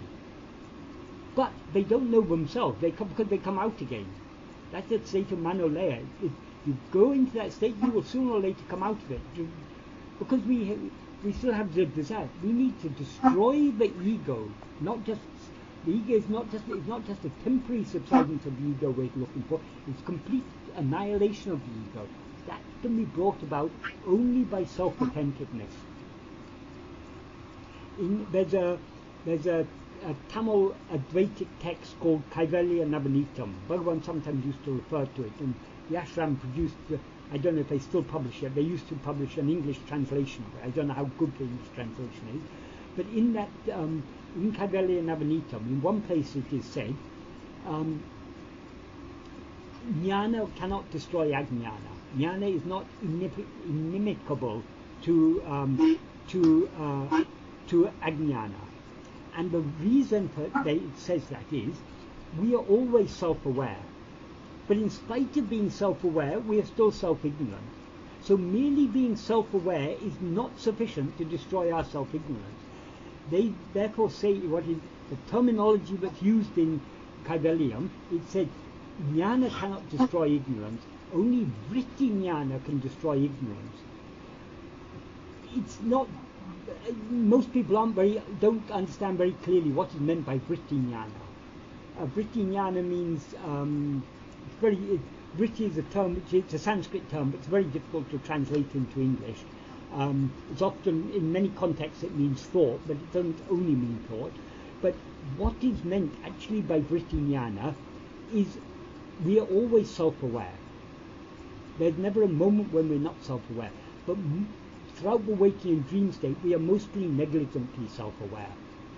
That is, though we are self-aware, we are more interested in attending to things other than ourselves than in attending to ourselves.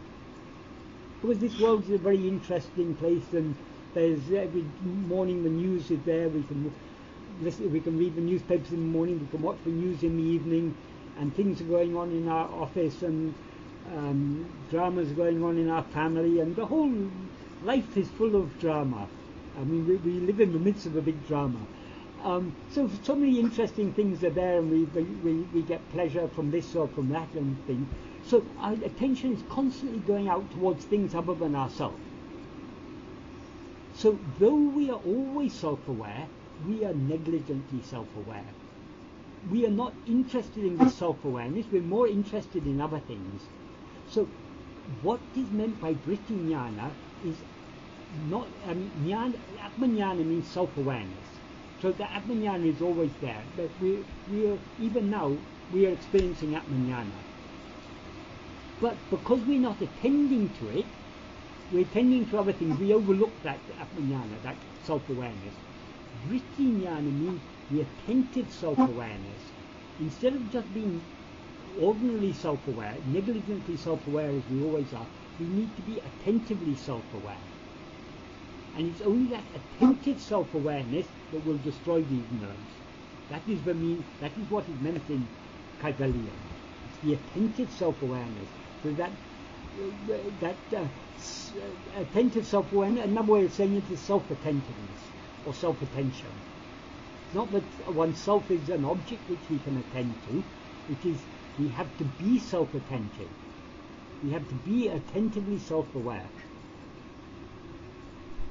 Is that does that answer your question at all, or does that help for what I've said?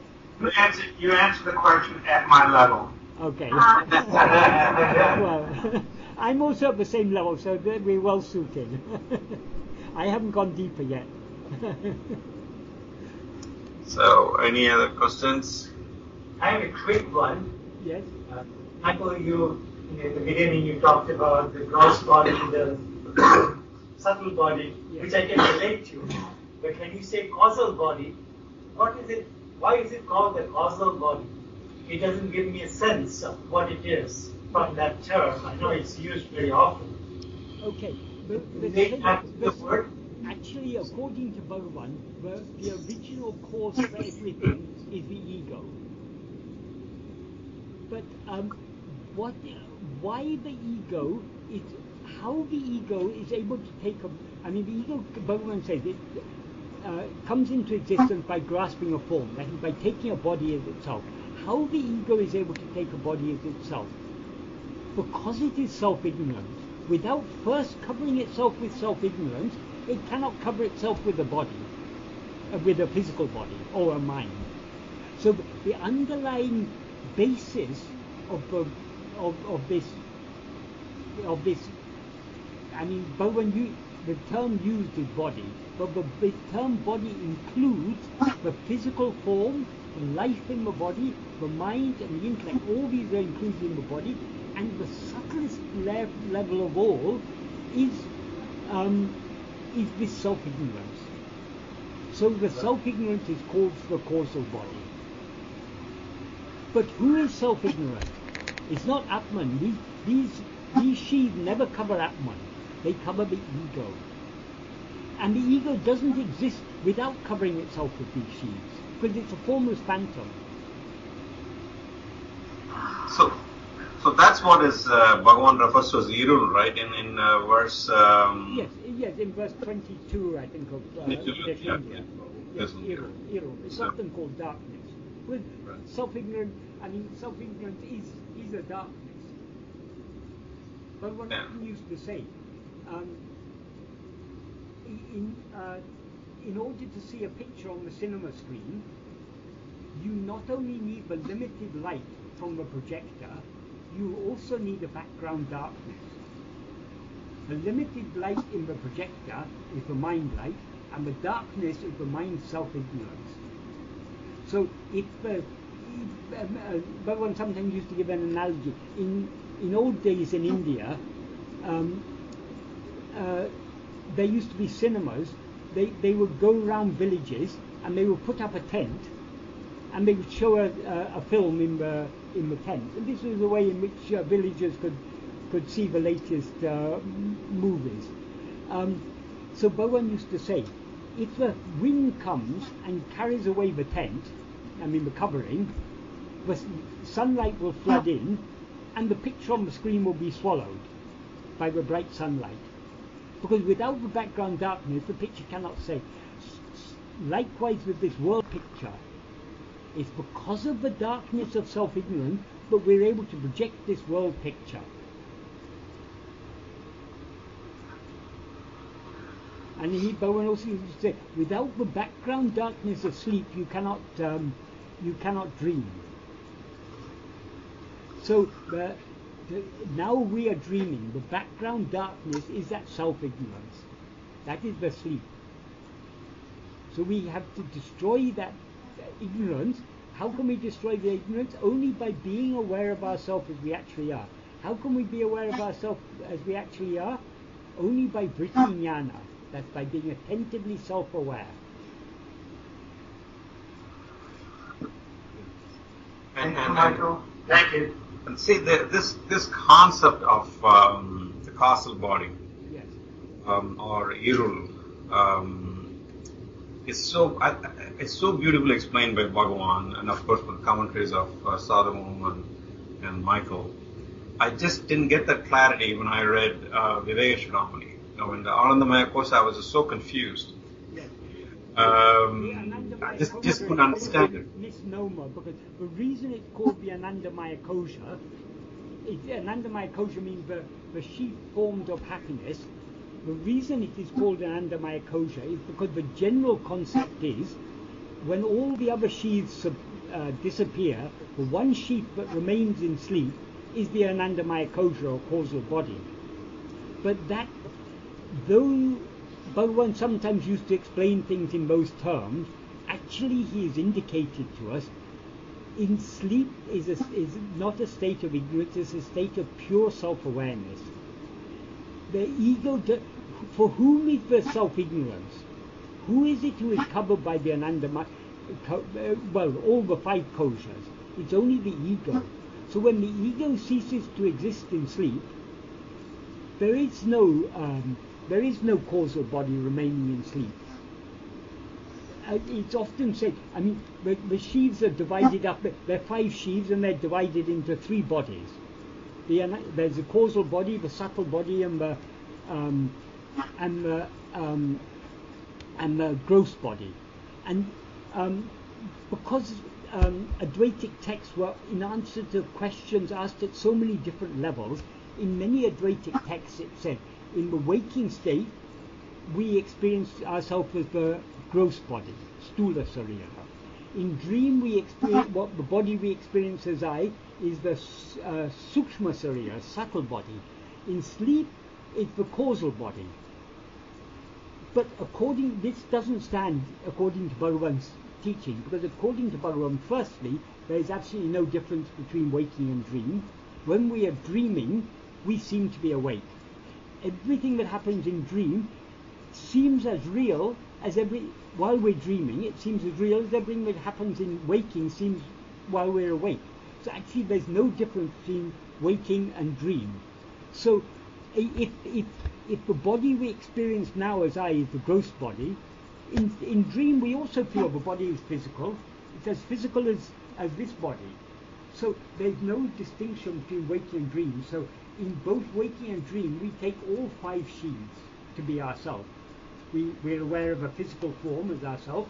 We're aware of that physical form being alive, breathing and heartbeat and everything. Even our dream body has a heart that's beating and we're breathing and everything.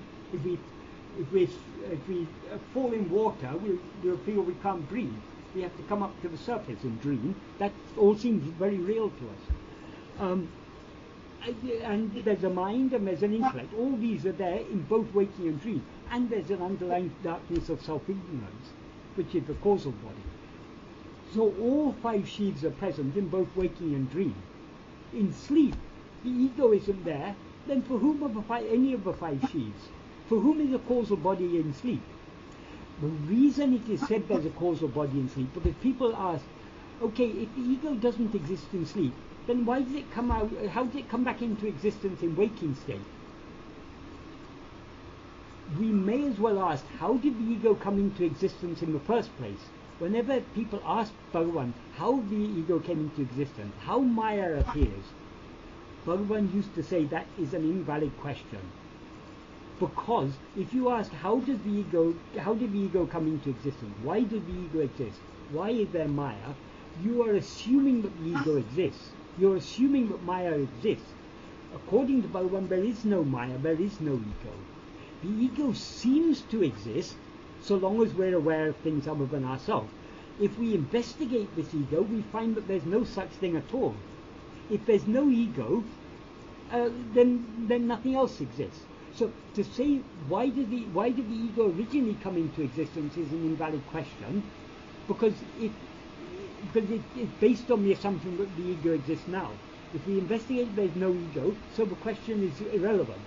But in exactly the same way, why did the ego come out to sleep again? It's again assuming that the ego exists. First investigate. Bhagavan used to say, you first go and find that ego and bring it to me, and then I'll explain about it, how it came into existence, why it came into existence. First go and find the culprit and bring him here. Right. None of us have yet found this ego, have we? But as Bhagavan says, if you look for it, it takes flight. It seems to exist only when we're looking elsewhere. We seem to be an ego only when we're looking at other things. In sleep, we stop looking at other things, we stop seeming to be the ego. Ego has no substantial existence of its own.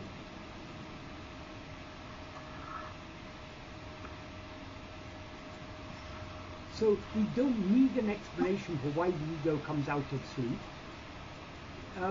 Just like we don't need an explanation for why it came into existence in the first place. What we need is to find out, does it exist here and now? Investigate it and you'll find it never existed in the first place.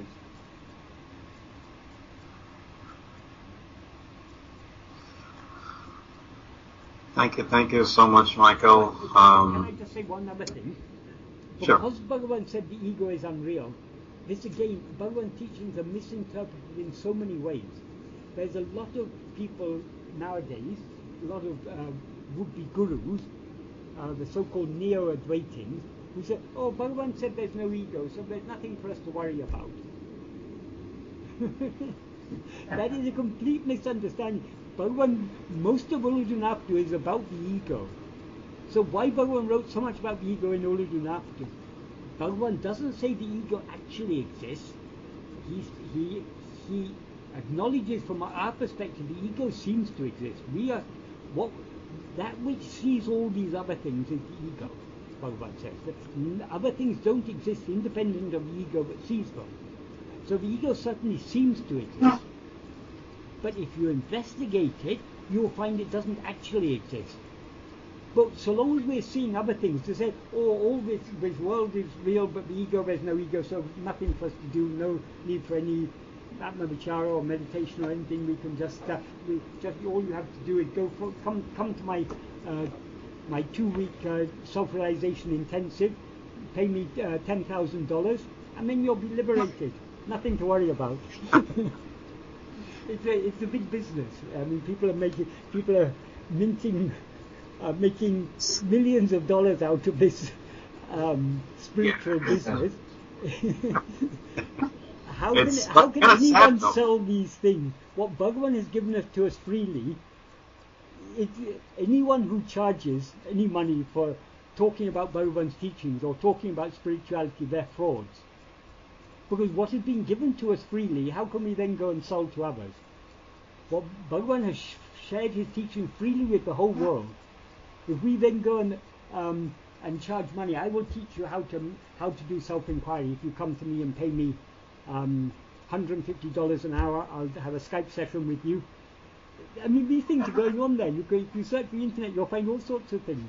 There's so many people who are there to eager to guide you, provided you pay them sufficient money. This is all the play of the ego. But we don't have to worry about these other egos. The ego we have to worry about is our own ego. Who is the ego who sees all these others who are masquerading as gurus?